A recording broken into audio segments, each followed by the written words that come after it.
God, if you don't want me to do this thing, I'm That's done. it. And then God allows you, because your waiting season was not over. I mean, if I'm thinking, it wasn't Yes. over. It was not over. You still helped you. Oh He my helped you to God. complete your waiting season. And if I tell you how that extra 1 year was for me, it was a building season. My goodness. My school, you want to be on fire, at least for some of us, because we also had seniors that were touching dimensions while in school.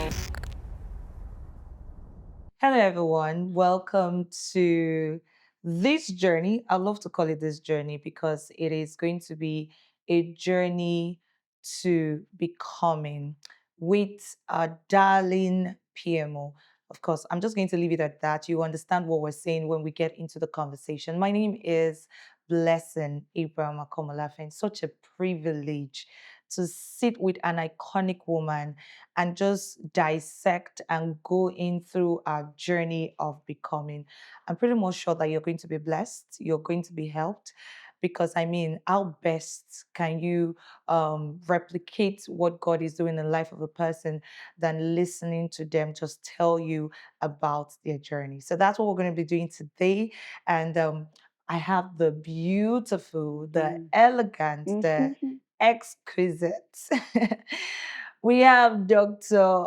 Olawande Oluwanifemi in the studio. Thank you very much. Thank you so much. Thank you for agreeing to do this with me. I'm more than excited to do it.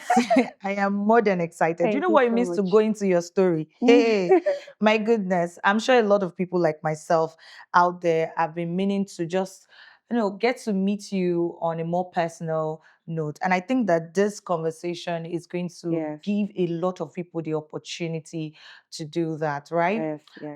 We are talking about your journey of becoming, and it is all encompassing. It includes motherhood, it includes before marriage, in marriage, it includes your journey of becoming a doctor, it includes the fashionista that you are. I think a lot of people don't even know you have a clothing brand. It includes all of that in one. And of course, it includes the hand of God in your journey, right? So let's start from the very, very beginning. If you close your eyes and go back, right, to your childhood, what early memories stand out for you? Wow. I grew up in a home that we would majorly frequent the hospital. Why? My mom, she's a retired nurse now, and I used to be a sick child, so to say. Wow. So I would frequent the hospitals a lot. And I had this very beautiful female doctor who would always take care of me. My parents, if they call her in the middle of the night that I'm having a crisis, they would go to her house and she was always there to attend to me at any time. So I had this desire that I would love to grow up and also be able to render the same care and help to children and young people or anyone I see around me. And I did not fully understand that God was not even really paying attention to only the medical. That there's also a spiritual part of caring for young people that He would have me do in future. But then it was really a major part of my thoughts at that time. And fast forward, that was like way primary school days. And fast forward to secondary school. Let me also add, in primary school, there were days that we'll close from school, then go and sit with mommy in the hospital. And people say that they do not like the smell of hospitals. Maybe because I grew up with it. I love the smell of hospitals. As in, I take it in, and anytime I enter the hospital area, I just this breath of fresh air. Apologies to those who have been admitted before. Of course, if you're the one being admitted and you're on the bed, you won't feel the you same won't love way. it. Yes. But then when I come in, I just love the environment, right? You see people caring for people. My mom she spent a long time in the family, a maternity area for pregnant women and all. So we get there and we see them singing. We see all the pregnant women, they will tell them to sing and dance and bend. So it was always so You were interesting. building memory in a space that somebody would say, "No, I don't want to No, I be don't want to go there. here." Right. And so fast forward to secondary school, I I had the opportunity to read Gifted Hands by Ben Carson, Mm, and I saw the movie. They actually put all of us in the hall in Redeemers High School, and we saw the movie for Gifted Hands, mm, and it all just resonated with me. Like, God, this is what I want. I want to be a neurosurgeon. That's when it changed from just taking care of children. mm, I want to be a neurosurgeon. I want to do this. At that point in time, most of my pastors were Ben Carson, Ben Carson, Ben Carson. It was like it became like a god. I just mm. want to be a medical doctor. Yes. And there's this quote that I would always quote in secondary school. I read it somewhere and it got stuck with me. It says, "Whatever the heart of a man can conceive and believe in his heart, it can achieve it." Mm, And it got stuck with me, was my word every time. And so, okay, so your question was the formative years, right? So let me just stop there. So I had this build up of desire to become a medical doctor. But as I continued to grow in Christ, I understood that your career is not just a career, it's an assignment. So yes. I started to have a bigger picture, a bigger understanding of what was expected of me Mm-hmm. in the medical career, Mm-hmm. right? Yes. And thank God where we are now. Love it. It's actually obvious that God started the seeding very, very early. Mm, You could see the plantings from, I think it started with your mom being a health worker and you even finding interest because we can't actually assume that because your mom is a health worker, you're going to be automatically interested in what she does, yes. you know, and, you know, it's amazing. It's amazing how God would use you being a sick child Mm, and getting the right care. yes.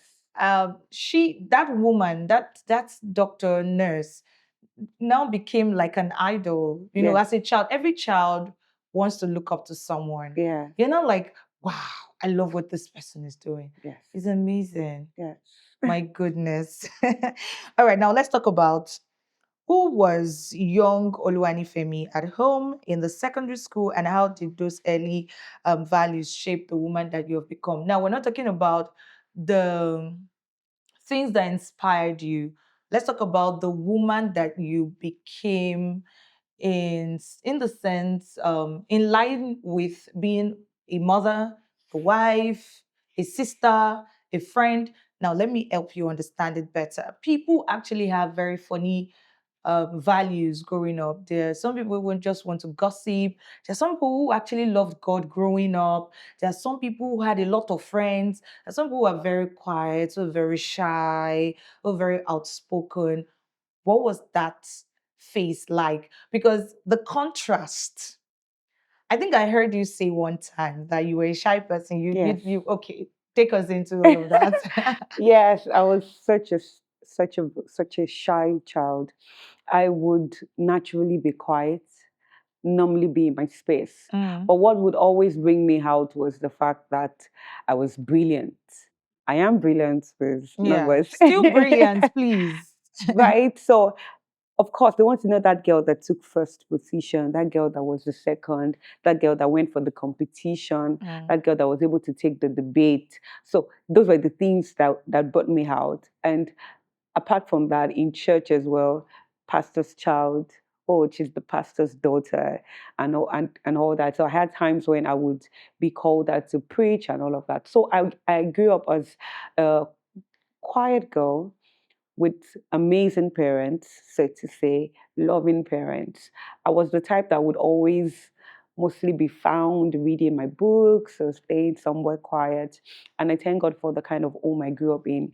It was God, church, school, home, and all of that. We were not the kind of people that we will find out, find everywhere, right? And it really, really helped me. I'm grateful to God from my early days. I'm Yeah. grateful to God for how it started with me.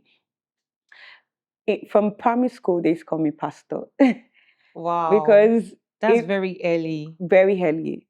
If they needed somebody to preach on the assembly ground, or I think for primary school, it all started because I was a pastor's child. And and then I was that child that was not like every other person. You can't find me dancing to any song or listening to any kind of thing. I Mm-hmm. was just with my teachers. My teachers really loved me Yeah. because I was good, obviously. So uh, the story you were saying, I remember I had to sit in front of a camera at primary five. We Wow. went for what do they call this thing when you go to the zoo and all the excursion. Excursion. So we went to the zoo, and we're there. Prime Five was the last year, so we just got. It was one of my favorite teachers, and he called some people to come and speak. I was assistant head girl. He called some people to come and speak about the excursion and how was it for you, and the first person spoke. The next person spoke. Actually, he did not call me, but it was my favorite teacher. I was like, what about me? Oh, come, come, come. And I came. Then I was the last person to talk. And I was looking at the camera, and that was And it. you froze. And that was it. I could not speak in front of the camera. And the most painful part of this story is that they showed the whole video in front of the whole school. Oh my goodness. And Including please, your couldn't they video. have cut that No part way. out? Don't tell me that. Are you serious? No, they didn't cut it out. Oh my And so god. everybody started watching the part where I froze. You would have felt really Oh my bad. God. It felt like the ground should open up and swallow me. Then one boy now looked at me and said, he said in Yoruba, because I went to a public primary school. He said, one sorrow, one not first sorrow. Ah, my That means goodness. that people are speaking and you two want to speak. Mm-hmm. No, if I felt so bad. I felt so terrible. This experiences, though sometimes I would come out to sing, lead praise and worship and all, but I knew deep down that there was a part of me that couldn't really speak. There was Yeah. a part of me that couldn't really express herself. Mm-hmm. There was a part of me that didn't have, felt like I didn't have something to offer. Mm-hmm. So it was something I needed to deal with. And over the years, God really helped me to deal with it. I moved to secondary school, and it wasn't hard for me to also get into the pastor thing. I joined the workforce from my GS1. Mm-hmm. I was one of those students that was so eager about God. Yeah. God had been highlighting on me since I was a child. I cannot deny that. Mm-hmm. He has been highlighting on me in many ways, many ways, and especially calling out to himself. I was having a just after my induction, I got in contact with one of my favorite teachers in secondary school. She was my French teacher, and she was telling me that she's so proud of me now, that Oh. she remembers how I would tell her that I want to get to the hostel first because God said I should pray ahead of everybody Oh my before coming. god. I couldn't even Oh remember my it. And she goodness. did. She said she remembers how I would pray so much. On the assembly ground, they used to give us memory verses. I went to Redeemer's High School. That's the secondary school in the Redemption City. It was a boarding school. And so after school, I'm rushing to the hostel to pray ahead of everybody. At GSS2, I had my first 3 days fast. I wanted to die.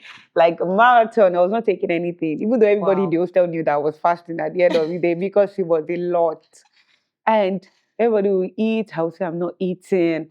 And I started having fellowships in my um I don't want to call it hostel. Well, we call it hostel anyways, because there were many in the hostel. You can have Mm. like 20 bunks in Yes. one hostel. Mm-hmm. So I started to have fellowships. And even seniors will come And to join. join Wow. the fellowship. You did We, that in we were secondary having, school. yes, we were having drama. We would have drama. We would have special number. Then I would come and preach. And but then I was still, then when people still say you're going to be a pastor, I'll be like, no, never, God forbid. Then I became chapel prefect. By the time I was in senior class, I became the chapel prefect. And then it was so obvious that there's something about you. Yes. I'm grateful for my chapel prefect boy. We would study the Bible. We would read the word. He Mm. would set questions. fill in the gap questions. So you must know what you read at every point in time. Yes. Fastings and prayers and all those things were, they were all God's way of building me to who I am now. Mm. I'm grateful for that formative season in my life. Um, I think that that's about it. I think that I'm blown to know that you actually started this journey with God quite early. Yes. We're talking primary school, we're talking secondary school. And what this is doing for me is showing me a possibility, because when you don't grow up that way, I didn't know God till my university. Wow. And I was just a church goer. There's a difference between going to Yes. church and knowing God. I Yes. know, please, let's know the difference. There's a difference, because you can't tell me I'm going to the hostel to pray first. God said to no, you actually had a relationship. Yes, I did. I And would that's so write, I beautiful. just remembered, I would write s- uh, like letters to people to give Wow. their life to Christ My and put good, it you under their did pillows. that. When someone is scared to sleep in the hostel, sometimes when they had a bad dream, you see them crawling into my bed in the night. No, um, my school, you want to be on fire, at least for some of us, because we also had seniors that were touching dimensions while in school. Wow. Like you had people confessing to witchcraft when they pray. We had really amazing times, and I just wanted God Mm, so powerfully. We mm. would pray. Oh, we would pray even in secondary school. So uni was quite easy for me. I just blended There was already a into foundation. the fellowship. Um, it wasn't hard for me to join NCCF. It was just like that, like that. Even though I cannot compare my relationship with God now with my relationship with God those years, because now is definitely better. Then I was walking by the books, Mm-hmm. walking by the books, but Yes. now I understand God better. But Yeah. still, I'm grateful. Oh my goodness, this is so good to hear. All right, let's move to parenting. I'm very much aware, or should I say, I'm sure that your parents may have, No, must yes, have played a huge role, yes. in your journey. What sacrifice did they make that you look back at today and you're like, thank you? Mm. Before you even talk, before I go into the sacrifices that they made, maybe because we didn't have a really big house and we had some people, people would always live with pastors. We had Yes. some people living with us. Mm. I had to squat in my mom's room for many years. So Wow. we have daddy's room and mommy's room. Most of us grew up like that. It's now that we say don't do that. So I was in my mom's room for many years. And my mom would stay up praying. My mom would play worship songs. When May she wakes up, she'll be playing it on the radio. So I would see her pray. Hmm. I learned to pray watching my mom pray. And then of course we have the family devotion and all of that. So it was also God's way of building me. And I'm so grateful for my parents that they actually taught us the way of the Lord. Mm-hmm. They made us know what is right and what is wrong. I'm grateful for that seclusion, so to say, that we had. So it helped us to stay focused to what was expected of us. The sacrifices that they made is enormous, right? From not just encouraging me that you can do this, Yeah. making me see that I can do this. I remember when I was trying to gain admission to medicine, and my mom, I applied to Bowen University, and I was given plant biology. My goodness. My dad said, "Are you going to become an herbalist or what?" So my mom drove me down to a war in Osun State to meet the vice principal, to for somebody to talk to, so we could have a The change. vice chancellor. Yes. So we could have a change. And then the vice chancellor then counseled that just go for this first degree, right? And later on, you can do biochemistry, you can do medicine. That very soon in Nigeria, we're not going to allow people go straight into medicine. We'll have to do a first degree before you go into medicine. That's what he said to us. And this was like over 10 years ago, and it Oh. has not happened. But then he did it, and they gave me biochemistry. And I said, okay, so you can do this. But then I also gained admission for biochemistry in Babcock University. Babcock is closer. So I decided to go to Babcock. After that time, they kept encouraging me. Even though I didn't get it, I wasn't working, I wasn't doing anything. They were feeding me, they were caring for me. Don't worry, you're going to get this admission. Mm-hmm. My mom would drive me to, after this was when I was done with biochemistry. Yes. She The time we had to go and sleep over at Ondo State because I needed to submit documents for admission for to Ondo State. They have this College of Medicine that they started newly. I went there. We had to lodge in hotel, apply everything. It did Mm. not work out.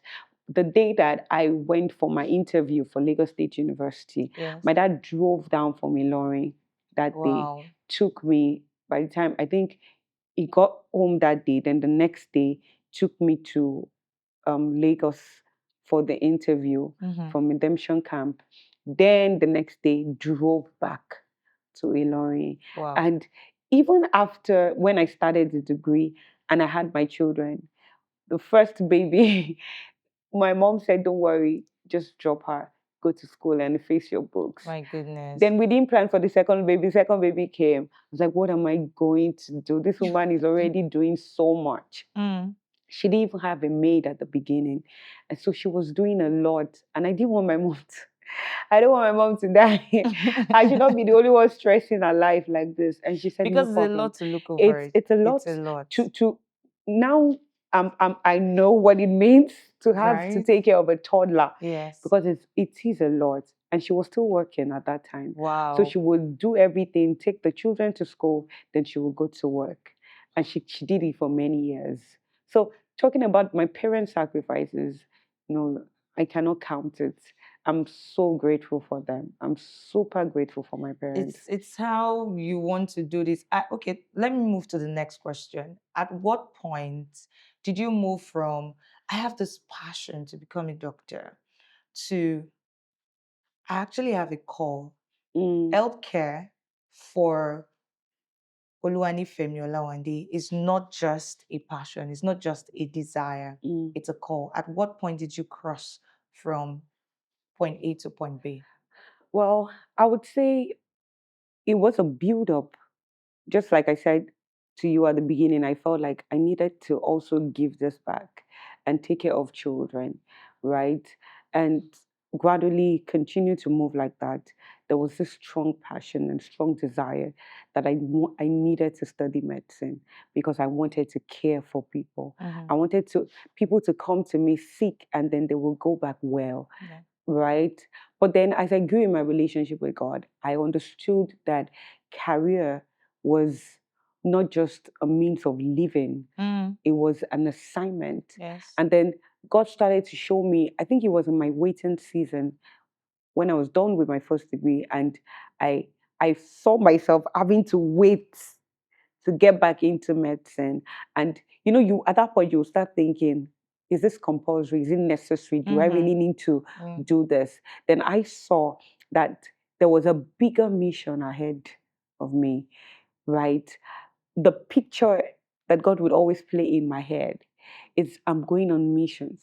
Mm, I'm going to African countries and I'm setting up a health system for them, outreaches, children that cannot afford surgeries. mm, I'm able to help them get better. And that was the picture. So yeah. I saw it beyond it being a career to make money. It's a calling. It's what God would have me do, and there are systems that He would have me change Mm-hmm. even from this office. Yeah. And I am again grateful to God. Wow.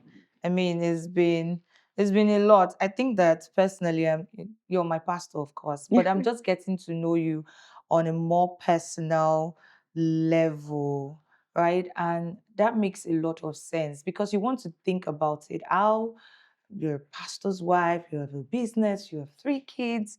You're not just any pastor's wife. There's a lot of work. Do you get? Yes. Like, what are you looking for? Haven't you had your first degree? Anyone who doesn't know this back end story, well, like, you're just being unnecessarily ambitious. Mm, But you see, the call also demands that you take in a level of grit Mm. because you must achieve what God has called you to do. Mm. And it's not just for you.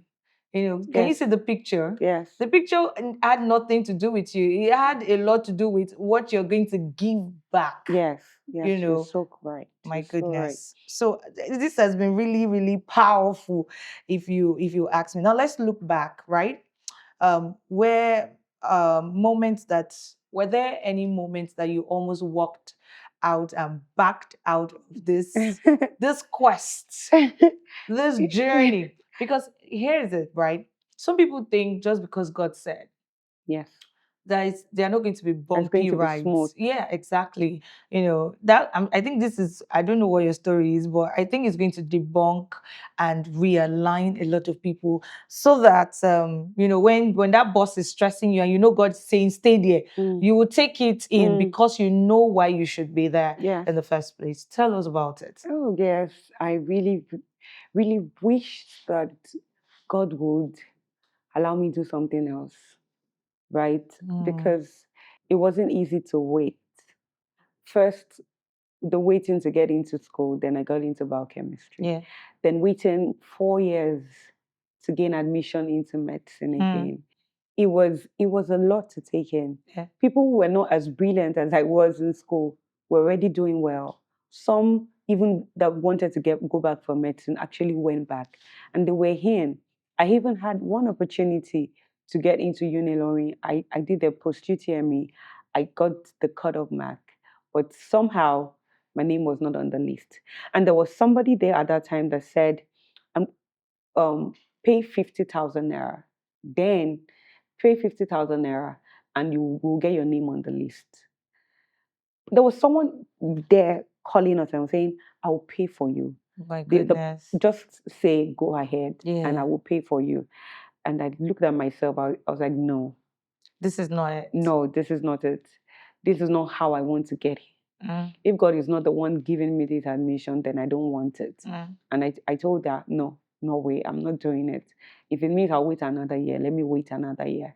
The waiting was painful. And so I really, at the final year of my waiting, I had started to apply for my master's in public health to Australia. Even though I did not pray through, the whole process was funny. You don't even want to know the details. They expected you to have some money that you did not have. We were just looking for people that would help us, give us money, so you have the money in the account. So it can It be was it showing, it they will not give you access. Oh, you have money to go it through your was it school was such a process. stressful. Mhm. It was not even spiritually right. It was such a stressful time. And yes, I had that season, and I told God at that point, I said, that final year, I said, if I don't get admission this year, I am done. I'm not going for medicine again. That means you don't want me to do it, and I'm not going to apply again. That was the year I said, after, if you don't do it now, if you're not doing it now, don't bother doing it I again. can And imagine. then he just okay, now I'm thinking about it because yes, when I made that decision, the admission came. But when Wow. I got into school, they still told me to go and wait another 1 year. My goodness. You see, oh So my so God. so so maybe God was just like, let me give it to her so she would She will wait. calm down. And then I got into school and they said, oh, the last 4 persons that came in direct entry, you will have to go and wait till next year. It was it was crazy, but at that time I already understood. I knew Yes. the why. I Mm-hmm. understood everything perfectly. Mm-hmm. So it was easier, Mm-hmm. right? Wow. Wow. Wow. You know, I'm just thinking about you coming to that breaking point where you're like, God, if you don't want me to do this thing, I'm That's done. it. And then God allows you because your waiting season was not over. I mean, if I'm picking, it wasn't Yes, it over. was not You over. you still helped you. Oh He my helped you to God. complete your waiting And season. if I tell you how that extra 1 year was for me, it was a building My season. I goodness. was taking courses. I Ooh. was taking a lot of lectures. That's when I got to know DDK. I was taking all her courses. I still saw my journal recently where I would write activation intensive, ignition Mm. intensive, motivation classes, everything. I took courses on life coaching, everything. I got married. I had my first baby. Ooh, That one extra 1 my year. goodness. So I was going into school the next year, already married, Mm-hmm. already had a child, and my brain was not empty. So I'm so Capacity. grateful. I built capacity. That's the word. So God, Don't rush. God, Take it from PMO. Don't rush in your yes. becoming. When God is saying wait, just wait. That happened to me too with my marital season. I'm like, if I had not waited, I don't think I would have been able to do marriage. And that's because the Mm, time frame was short. How do you marry someone you don't really know? mm, And you are moving by the spirit, like, Lord, are you sure it's this person? Because you're having doubts, like, are you sure is it? Say, go ahead, go ahead. I'm like, my friends were like, no. Blessing, now I understand why people have to go for 6 weeks counseling, because they are giving you that time to think your life through. Are you mm, sure you want to go in or not? And it will take capacity too. And then you're saying this again, yes, during that waiting season. And then the last year, look at all that happened yes. in the space of one One year. year. My goodness, a lot can happen in one A year. lot, A lot really. can happen.